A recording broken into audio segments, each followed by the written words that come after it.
예, 오늘 저희 첫 번째 이슈는 아파트 얘기, 거래량 얘기를 좀 시작을 하겠습니다. 서울의 아파트 매매량이 6년 만에 최저 수준으로 떨어졌습니다. 팔려는 사람들에 비해서 사려는 사람들이 별로 없다 보니까 거래가 이루어지는 경우가 상당히 좀 찾기 힘들 정도라는 건데요. 이에 맞춰 집값도 계속해서 하락 조정이 불가피하다는 전망도 나오고 있습니다.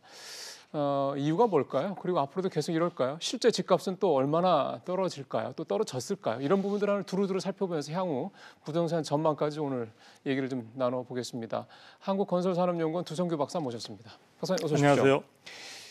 그 거래가 6년 만에 부진하다.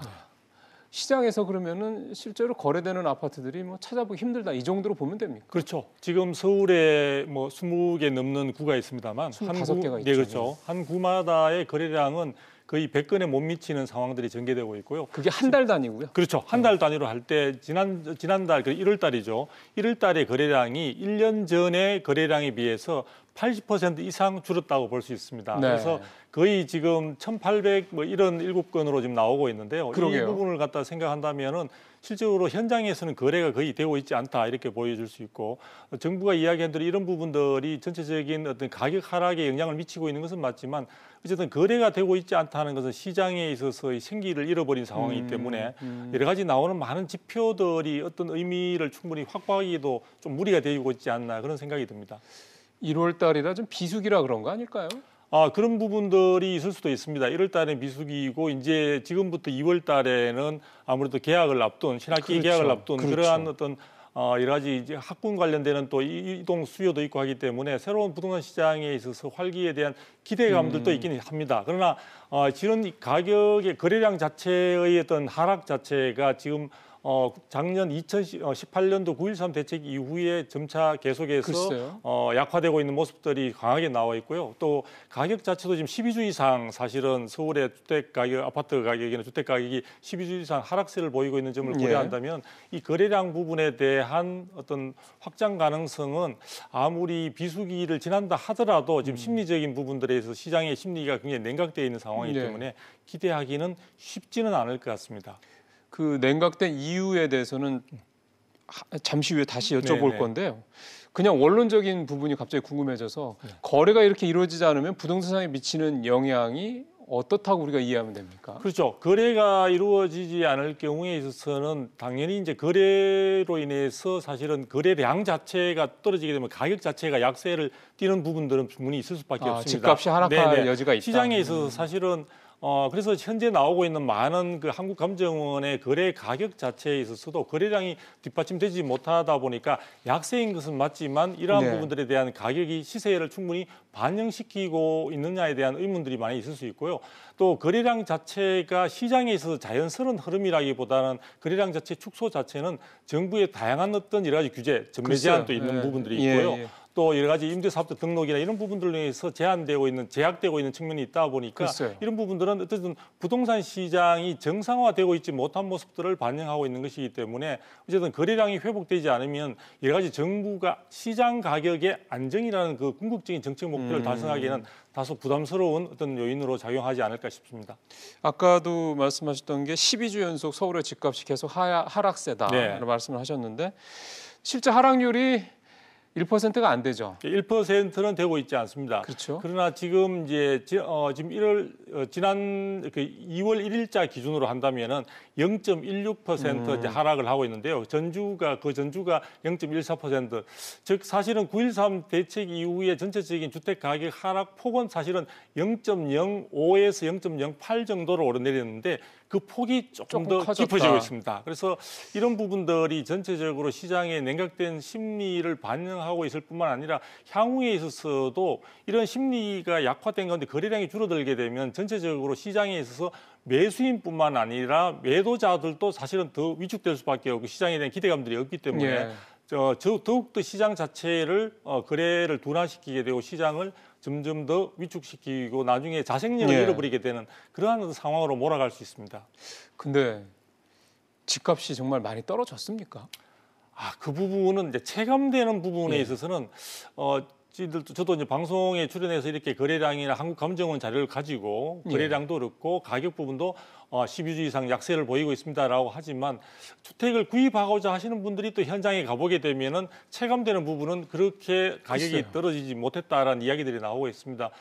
다시 말해서 사실 한국감정원의 어떤 그런 거래 가격 조사라는 것이 이제 샘플 한 10,000개도 되지 않는 한 7,500개 전국을 예상을 하다 보니까 실질적으로 거래가 되고 있지 않는 현장들, 가뜩이나 거래량이 적은 데다가 실제 거래가 되고 있지 않는 상태에서 급매물 위주의 어떤 시장 상황들을 반영하는 일부분의 극히 어떤 시장 전체의 일부분을 반영하고 있는 것이기 때문에 실제 거래를 하려고 사실 가보게 되면은 체감되는 부분은 사실 이런 수치보다는 상당히 거리감이 있다. 그래서 강남 지역이 주로 어떤 그 하락폭이 크긴 하지만 강북 지역의 경우에는 주택을 구입하시는 분들은 상당히 현장에 가보고 공중회사 사무실을 가볼 때는 굉장히 당황하시는 경우들도 있는 것으로 알고 있습니다. 어떤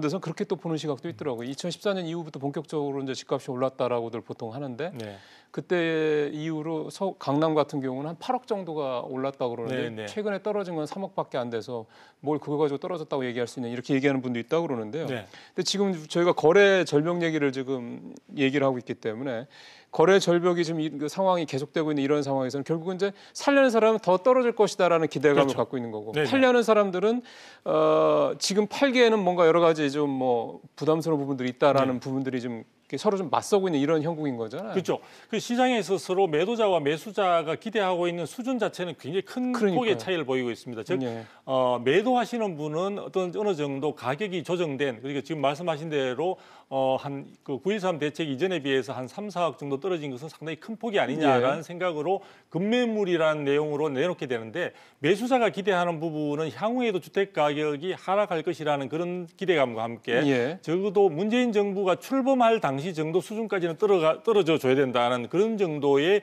기대감을 가지고 있습니다. 그러다 보니까 양측의 그 가격 수준에 대한 어떤 간극이 너무 크기 때문에 실제로 이 급매물이라 하더라도 실제 거래 성사로 이어지는 경우는 굉장히 드문 그런 상태를 보이고 있습니다.